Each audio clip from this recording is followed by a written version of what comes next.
네, 다시 돌아왔습니다. 네, 다시 돌아왔습니다. 이제 이어서 해보죠. 이그젠플을 한번 살펴보도록 하겠습니다. 이건 아까 제가 보여드렸던 그 이그젠플이었죠. 그지? 그래서 이거는 이제 컨스탄트 리턴 투 스케일의 한 예였습니다. 그래서 보시면 여기에다가 두 배씩 해주면 2 곱하기 뭐 캐피털 100이었 원래 100이었는데 두 배씩 해주면 2 곱하기 100 하니까 200이 되고 여기도 2 곱하기 100 하니까 200이 되겠죠. 그럼 얘를 다르게 근데 이걸 쓰면 원래 100에다가 2를 곱한 거 2를 곱한 거니까 얘는 2의 제곱이 되겠지. 그지? 그러니까 이걸 다시 써주면 2의 제곱은 2의 제곱의 루트니까 빼주면 z가 되겠죠. 그래서 원래 생산 함수에 인풋을 2배 해주면 아웃풋도 2배가 되는 거예요. 이게 이제 콘스턴트 리턴 투 스케일인 거죠. 그래서 이게 2배를 했던, 3배를 했던, 10배를 했던 똑같이 이제 인풋을 2배 늘리면 아웃풋은 10배가 되고 아웃풋은 2배가 되고 2배가 늘어나고 인풋을 10배 늘리면 아웃풋은 10배 늘어나는 이렇게 이제 되는 거를 컨스탄트 리턴 투 스케일이라고 이야기합니다. 이게 갖고 있는 경제학적 의미는 제가 나중에 또 설명드리겠습니다.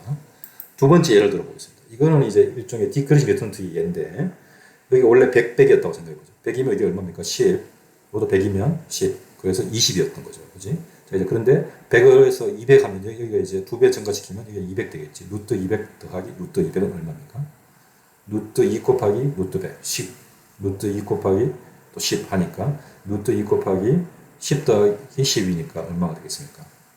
20 곱하기 루트 2가 되니까 1.4, 루트 2는 1.424죠. 414니까 얘는 뭐보다 작습니까? 2보다는 작지. 그러니까 이 경우에는 디크리징 리턴 투 스케일이 되는 거죠. 여러분들 이거 해보시면 그지? 금방 아실 수 있겠죠.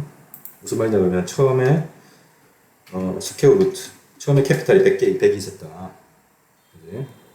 SQRT 처음에 캐피탈이 100이 있었고 더하기 SQRT 레이버가 또 얼마 있었고 100이 있었죠. 이렇게 하면 아웃풋이 얼마가 나온다고 20이 나왔던 거지. 자 이제 그런데 캐피탈을 2배 증가시켰습니다. 그러면 이제 100에서 200이 되겠지. 그리고 더하기 레이버도 2배 증가시키니까 200이 되겠죠. 이거 다 하면 이거 값은 얼마라고? 28.28427이죠. 이거는 원래 200에서의 그 원래 아웃풋 20 곱하기 2배 했던 거. 40보다는 훨씬 작은 거지. 그죠? 요게 이제 일종의 y2이고 이거는 2 곱하기 y1이니까 얘가 더 크니까 이 경우에는 디크리징 리턴 투 스케일입니다. 이런 생산함수는 이제 디크리징 리턴 투 스케일을 이거집이 된다고 이제 이야기할 수 있습니다. 자, 이제 세 번째는 요 경우는 인크리징 리턴 투 스케일이 되겠죠. 이거 왜 그러냐면 여기가 100을 넣어서 이게 처음에 캐피탈이 10이었고 레이버가 10이었다 그러면 10의 제곱하면 100이 되고 10의 제곱하면 100이 돼서 이 전체가 200이 되는 거죠. 근데 이 캐피탈이 2배로 늘어나면 20이 여기 들어가면 20의 제곱하면 얼마가 됩니까? 20의 제곱하면 400이 되고 그지? 여기도 20의 제곱하면 400이 되니까 400 더하기 400하면 800이 되는 거죠. 그래서 800은 200의 4배니까 4배는 2배보다 훨씬 많은 거죠. 그러니까 2배 증가시키면 아웃풋은 인풋을 이 생산함수는 뭐냐면 인풋을 2배 증가시키면 아웃풋은 어떻게 된다는 얘기입니까? 4배가 늘어난다는 거예요. 이게 이제 인크리징 리턴 투 스케일이라고 할 겁니다. 이런 생산함수가 있으면 무지 좋겠죠, 그지? 그러면 왜냐면 내가 인풋을 적게 넣었지만 아웃풋은 훨씬 더 많이 인풋을 내가 10배 증가시키면 아웃풋은 100배가 더 많이 증가되는 거니까 얼마나 좋습니까? 그렇지? 자, 이제 이거는 뭐냐 그러면 여러분들이 집에 가서 이제 숙제를 한번 해보십시오. 이거는 제가 따로 안 하고 숙제로 한번 꼭 숙제를 하지 않고 여러분들 한번 풀어보라고 하겠습니다. 이렇게 되었을 때 어떻게 되는지. 이거 저희가 해봤죠, 그지? A 같은 경우에는 그대로 해보면 되죠, 그지? 제일 쉬운 거는 숫자 넣고 해보면 됩니다. 원래 캐피탈이 10이었으면 아웃풋은 100, 레이버가 10이었으니까 100 나누기 10 하면 그러니까 캐피탈이 10이었다고 생각하고 캐피탈 레이버가 10이었다고 그러면 10의 제곱은 100이고 L은 10이니까 예를 들어 처음에 캐피탈이 10이었으면 10의 제곱이잖아요. 생산 써주면 나머지 L은 10이었다고 하면 캐피탈 레이버가 10이었다고 그러면 이렇게 나오겠죠. 10이 나옵니다. 다음에 2배로 해주면 20의 제곱 나누기 20 해주니까 이 값은 얼마입니까? 20이 나오죠. 그러면 얘는 처음에 아웃풋이 10이었던 거에서 2배 해주면 뭐하고 같습니까? 해준 거하고 20이 똑같죠. 그러니까 똑같이 이쪽에서 여기는 2배 해줘. 20배 해주면 2배 해주면 20이죠, 그지? 그래서 이 경우에는 어떻습니까? 아웃풋 2배, 그러니까 인풋을 2배 증가시키면 아웃풋이 어떻게 된다는 얘기입니까? 2배가 되는 거니까 이 경우에는 뭐라고 할 수 있습니까? CRTS라고 할 수 있는 거죠, 그지? 요걸 이제 다시 써보면 이렇게 Z를 2배 넣었다고 생각해 보십시오. 이렇게 해서 계산을 하면 이렇게 사라져서 결국은 2배가 된다는 얘기입니다. 컨스탄트 CRTS를 만족시킨다. 뭐 이렇게 보고 해도 되고 이런 식으로 해도 되고 아니면 숫자 집어넣고 해도 되겠죠. 이거는 이제 처음에 10 하면 아웃풋이 20이었는데 똑같이 하면 여기다가 20 넣고 20 넣으면 이것도 마찬가지로 40이 되니까 그지? 20에서 이 두 하면 40이 되죠. 그러니까 똑같이 이것도 인풋이 2배 증가시키면 아웃풋도 2배가 되니까 이런 생산함수도 CRTS를 만족시킨다. 저기 뭐지? 컨스탄트 리턴 투 스케일을 만족시킨다는 걸 이야기할 수 있습니다. 자, 이제 여기까지가 이제 이 리턴 투 스케일에 대해서 살펴봤는데, 그러면 이제 이 CR2, 이게 의미가 뭔지, 경제학적 의미에 대해서 이제 지금부터 조금 말씀을 좀 드리고 가겠습니다.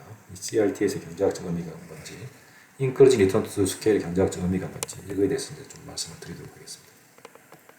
보통 거시경제학에서는, 지금까지 거시경제학에서는 이 Constant Return to Scale이라는 이 생산함수를 가장 많이 사용해 왔습니다. 사실 이 생산함수는 다르게 얘기하면 이 생산함수 가장 대표적인 게 여러분 나중에 이제 그 수업 시간에 이제 배우겠지만 이런 식의 생산함수가 있습니다.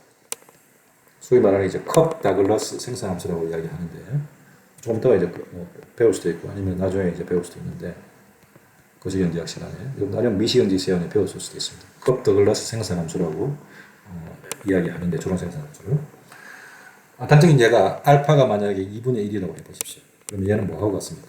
아까 우리가 봤던 무수히 많이 봤던 루트 k 곱하기 루트 n 이런 생산함수가 있습니다. 이런 생산함수를 컵 다글라스 생산함수라고 이야기하기도 하고 이런 생산함수는 이제 CRTS를 이루어집니다. 그래서 거시경제에서 가장 많이 사용하는 생산함수 중에 하나가 한 나라 경제를 대표하는 생산함수로서 이 생산함수가 거시경제에서 아주 많이 사용합니다. 자, 거시경제에서 왜 이 생산함수를 많이 사용하느냐? 이 생산함수 갖고 있는 그 특징이 뭐였습니까? CRTS를 이거집입하죠. CRTS를 이거집입하면 이것의 의미는 뭐였습니까? 생산 요소를 2배씩 증가시키면 그러면 아웃풋이 2배가 되는 거죠. 그죠? 그래서 이 생산함수 갖고 있는 그런 경제적 의미는 뭐냐 그러면 이것에 갖고 있는 경제적 의미는 뭐냐 그러면 간단하게 이야기하면 아주 이렇게 쉽게 이야기하면 낙수 효과를 이야기할 수 있습니다. 이 생산함수 갖고 있는 건 일종의 낙수 효과를 반영하고 있습니다. 이게 무슨 말이냐면 이런 겁니다. 한 나라의 경제가 성장하기 위해서는 성장한다는 이야기는 결국 뭡니까? 경제 성장률이 계속 높아진다. 경제가 성장한다는 이야기는 결국 뭡니까? 한 나라에서의 경제 성장률이 우리가 뭐였습니까? 경제 원론에서 배웠던 경제 성장률의 의미가 뭐였습니까? 우리가 지난 시간에 배웠던 경제 성장률은 뭐였습니까? 경제 성장률이라는 것은 GDP의 성장률이었죠. GDP가 전기에 비해서 몇 퍼센트 성장했느냐. 이 성장률이, 이 경제 성장률이 높아진다는 이야기는 GDP가 10%, 20% 이렇게 빠르게 성장한다는 이야기는 결국 뭐가 됩니까? 그 나라에 생산하고 있는 아웃풋이 많아진다는 거겠죠. 그지? 아웃풋이 그전보다는 더 많이 생산한다는 거겠죠. 이제 10% 생산하면 지난번보다 10%만큼 더 많이 생산하는 거고, 20% 생산하면 20%만큼 더 생산하는 거고. 계속 이게 많이 생산되겠죠. 그러다 보면 어느 시점에 보면 몇 년 전보다 2배 이상 많이 생산하고 또 몇 년 전보다 4배 이상 많이 생산하고 이렇게 생산이 되겠죠. 그지? 자, 이제 그랬을 때 그 생산을 많이 한다는 이야기는 결국 뭡니까? 생산을 많이 하려면 뭐가 많이 필요합니까? 생산 요소가 많이 필요한 거죠. 여기서 이 생산함수에서 보시는 것처럼 공짜로 뭐가 만들어지진 않습니다. 내가 Y를 많이 증가시키려면 결국 뭐를 해야 됩니까? 캐피탈도 많이 넣어야 되고 네이버도 많이 넣어야 되겠죠. 그래서 한 나라의 경제가 성장한다는 것은 그만큼 더 많은 캐피탈을 사용하고 더 많은 네이버를 사용한다는 이야기입니다. 즉 더 많은 노동을 사용하고 더 많은 자본을 사용한다는 거니까 경제가 성장한다면 결국 어떻게 되겠습니까? 한 나라의 경제가 성장하면 사람들이 더 많은 그 물건을 더 많이 생산하기 위해서 더 많은 자본도 들여야 되고 더 많은 노동도 들여야 되는 거니까 이건 다르게 얘기하면 개개인 입장에서 보면 더 많은 일자리가 생기는 거죠. 더 많은 일자리가 생긴다는 것은 사람들이 그만큼 일을 많이 할 수 있다는 거고 일을 많이 하면 뭐가 되겠습니까? 그만큼 소득을 많이 버는 거죠. 그 월급이 많아지는 거죠. 소득이 많아지는 거죠. 소득이 많아지면 그 사람들의 그게 어떻게 되겠습니까? 소득이 많아지면 나중에 이제 소득이 많아지면 소비도 많이 하겠지. 소비 많이 하면 또 물건 많이 만들겠죠. 이런 식의 낙수 효과를 반영하고 있는 게 이 생산함수입니다. 컨스턴스 리턴 투 스케일의 생산함수입니다. 이게 과거에 소위 말하는 2000년대 초반까지 전 세계의 경제를 설명할 때 이 컨스턴스 리턴 투 스케일, 2000년대 최근까지도 이 컨스턴스 리턴 투 스케일을 가지고 한 나라의 전 세계의 어떤 경제 상태를 설명할 때 이 생산함수를 사용합니다. 그래서 결국 뭐겠습니까?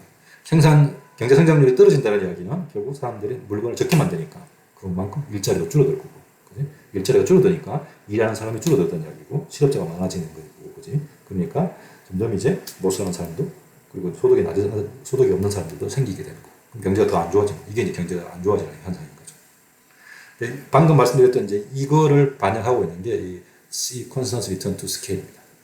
그런데 이게 이제 최근까지 지금까지도 거시경제학에서 아직까지도 이 Constant Return to Scale을 생산함수를 가지고 이제 경제 현상을 설명합니다. 여러분들도 이제 이번 학기에 배우는 이 생산함수가 소위 말하는 이 CRTS 생산함수, 주로 이제 주택의 커트 그라스 생산함수를 이제 많이 사용해서 이제 이거를 배울 예정입니다.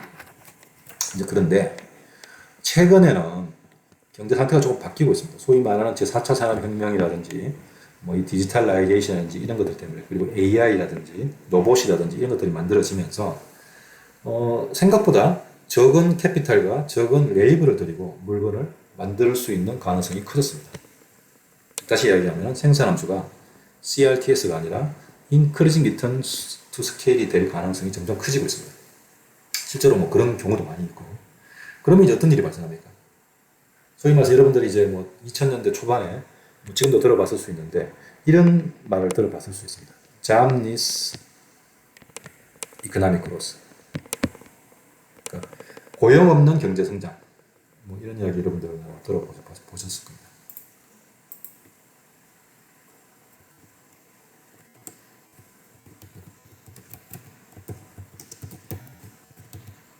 이게 어떻게 가능하냐 그러면, 이 고용 없는 경제 성장률이 가능하려면 뭐냐면, 이게 무슨 말인지 알 겁니까? 경제 성장한다는 것은 어떻다는 이야기입니까? 경제가 성장한다는 것은 그만큼 뭐 한다는 이야기입니까? 물건이 많이 만들어진다는 거겠지. 근데 물건을 많이 만들어지려면 CRTS 같은 경우는 물건을 만들려면 뭐가 필요했습니까?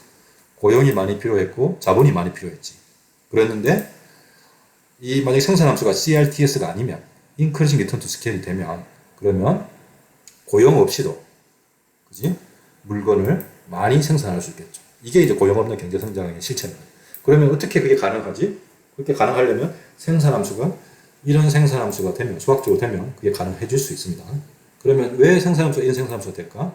그 중에 하나가 4차 산업혁명을 얘기할 수 있습니다. 무슨 말이냐 그러면, 로봇가 물건을 만들기 시작하면 사람 없이도 물건 많이 만들어내겠죠. 그치? 그렇게 되면 소위 말하는 이제 물건이 많이 만들어진다. 로봇가 다 만들어내니까 고용 없는 경제 성장을 할 수 있습니다. 지금 현재의 전 세계적인 경제가 지금 이런 식의 경제로 가고 있다라고 사람들이 이야기를 하고 있습니다. 그러면 이런 식의 경제로 가고 있으면 이거에 맞게끔 새로운 이제 경제 이론이 개발돼야 되고, 그 경제 이론의 기초에서 경제 현상을 설명해야지 현실 세계를 더 잘 설명할 수 있겠죠. 안타깝게도 아직까지는 그런 경제 이론들이 아직 개발되고 있지는 않습니다. 여러분들이 이 과목을 잘 배우고 나중에 이제 더 많이 공부를 해서 새로운 경제 이론을 나중에 이제 만드는 게 만들 수 있으면 좋겠습니다. 이게 아직까지는 안 만들었다고 말씀을 드릴 수 있고, 근데 어쨌든 저희 현실은 지금 이런 생산함수를 기초해서 경제 현상을 설명해야 되는 시점이 오고 있지 않는가. 잡니스 이코노믹 그로스라든지 뭔가 고용 없는 경제 성장, 거죠. 이런 것들에 대해서 어떻게 설명할 건지, 여러분들 청년 실업 같은 거 이런 것들에 대해 설명할 때도 이런 생산함수가 이제 필요하지 않겠냐라고 이제 말씀드릴 수 있습니다. 일단 그 정도까지만 설명을 드리고, 일단 지금 현재는 그럴 수밖에 없다는 걸 이제 잘 염두에 두시고 이제 다음 토픽으로 넘어가도록 하겠습니다. 잠깐 쉬었다가 다시 시작하도록 하겠습니다.